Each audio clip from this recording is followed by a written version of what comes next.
माननीय प्रधानमंत्री जी, माननीय रेल मंत्री जी, मैं आपसे बताना चाहता हूँ, रेलवे अधिकारी न जाने क्यों दिल्ली शामली सहारनपुर रेल मार्ग पर टिकट चेकिंग करने के लिए बिल्कुल भी तैयार नहीं है। और तोहमत हमारे ऊपर लगाई जाती है कि इस रेल मार्ग के यात्री टिकट नहीं खरीदते। इसीलिए हमारा जो प्रगति है वो रुकी हुई है। 14,545 को बड़ी मुश्किल से नया 16 डिब्बों का रैक मिला था, क्योंकि उस रेलगाड़ी में 64,021 में बहुत भीड़ रहती है। लेकिन 2 दिन हमारे रेल मार्ग पर रेलगाड़ी चलाने के बाद उन्होंने वो रेलगाड़ी गायब कर दी, जिसका मुख्य कारण ये है टिकट बिक्री में शायद कोई वृद्धि नहीं होगी, क्योंकि जब कोई 118 साल से मैं आपसे बता रहा हूँ, शाम के समय एक भी टिकट चेकिंग नहीं हुई है। और मॉर्निंग में भी जो टिकट चेकिंग हमारे यहाँ होती है, अभी हमने काफ़ी प्रयास करा तो 2 स्पेशल चेक हुए हैं, वो भी जो मॉर्निंग की रेलगाड़ियाँ 14,546 वगैरह उनमें नहीं होता, क्योंकि ये लोग पहले दिल्ली रेलवे स्टेशन पे इकट्ठे होते हैं, सिक्योरिटी वाले स्पेशल चेक के लोग, फिर ट्रेन से बैठ के आते हैं। तो इस समय जब तक मैक्सिमम क्राउड से जाने वाली जो दिल्ली की तरफ जाने वाली ट्रेन है वो निकल जाती हैं। लेकिन उस टिकट चेकिंग का कोई फ़ायदा नहीं है, क्योंकि जो मैक्सिमम नंबर्स ऑफ पैसेंजर है जो विदाउट टिकट चलते हैं वो मॉर्निंग की ट्रेन में ही चलते हैं। और जो इवनिंग की ट्रेन है 14,545 और 64,021, इनमें 118 साल से आज तक एक भी टिकट चेकिंग नहीं हुई है, कोई मजिस्ट्रेट चेकिंग नहीं हुई है। शाम के समय की रेलगाड़ियाँ जो लोकल रेल मार्ग हैं, सबको पता है कि कोई टिकट चेकिंग नहीं होगी, कहीं पूरे रेलवे में कोई टिकट नहीं खरीदता। मैं आपसे अवगत कराना चाहता हूँ, स्ट्रिक्टली मैं आपको बताना चाहता हूँ, जो टिकट चेकिंग कंडक्ट की जाए वो मॉर्निंग की ट्रेन छोड़ के इवनिंग जिस रेल मार्ग पे भी आप टिकट चेकिंग करना चाहते हैं उसमें मैक्सिमम क्राउड वाली ट्रेन सेलेक्ट की जाए, और इवनिंग के टाइम में उनमें स्पेशल चेक और मजिस्ट्रेट चेक किए जाएँ।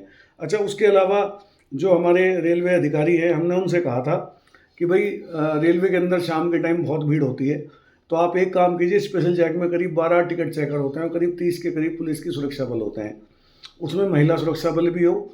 और जो स्पेशल चेक टीम है वो इवनिंग के टाइम तीन तीन हिस्सों में बढ़ जाए, और लोकल पुलिस फोर्स भी ले, आसपास के जो पुलिस फोर्स है उन्हें भी बुलाया जाए, और बागपत, बड़ौत और लोनी 3 भागों में बट के, और इवनिंग में 74,024 जो शामली से दिल्ली की तरफ आती है, 14,545 जो दिल्ली से वाया बागपत बड़ौत शामली आती है, 64,027 और 01623 और 64,021, एक साथ इन 5 रेलगाड़ियों के यात्रियों की टिकट चेकिंग हो सकती है।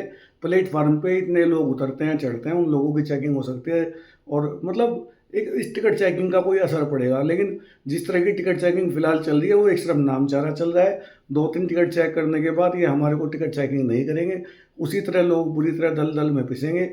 और मैं दिल्ली शामली सहारनपुर रेल मार्ग के जो नागरिक है उनसे बताना चाहता हूँ, अगर आप सोचते हैं कि जनप्रतिनिधि इसमें कुछ कर सकते हैं, जनप्रतिनिधि कितनी बार संसद में मुद्दा उठाएंगे, 1 या 2 बार, सदन अलग अलग सत्र चलते हैं। लेकिन आपके पास अवसर है, आप हर रोज़ जो भारी भीड़ रेलगाड़ियों में चलती है, दिनांक, रेलगाड़ी संख्या और स्टेशन के साथ वीडियो बना के शेयर करें, सभ्य भाषा में शेयर करें, और आप अपना कष्ट बताएं कि आप कितनी भीड़ में चल रहे हैं, क्या आपको परेशानियां हो रही हैं। आप माननीय रेल मंत्री जी, आज के टाइम में सोशल मीडिया बहुत बड़ा अस्त्र है। माननीय प्रधानमंत्री जी, माननीय रेल मंत्री जी, रेलवे के सभी बड़े अधिकारी उस पर मौजूद हैं, ट्विटर पे, फेसबुक पे, इंस्टाग्राम पे, पब्लिक ऐप पे, हर चीज़ पे मौजूद हैं। आप उन पे वीडियो डाल के निवेदन करें, रेलवे में टिकट चेकिंग की मांग करें, आप नई रेलगाड़ियों की मांग करें, आपको सब मिलेगा। लेकिन आपकी बात सरकार तक आपको पहुंचानी होगी, सरकार के कानों तक बात जानी चाहिए, उन्हें अपनी आंखों से दिखाई देना चाहिए आप कितने कष्ट में हैं। आपका काम होगा, मेरा काम आप लोगों को जागृत करना है। आप लोग जागृत हों और अपनी मांगे खुद रखना सीखें। आपको कहीं धरने पर नहीं जाना, आपको किसी को चिट्ठी नहीं देनी, आपको किसी को पोस्ट नहीं करनी।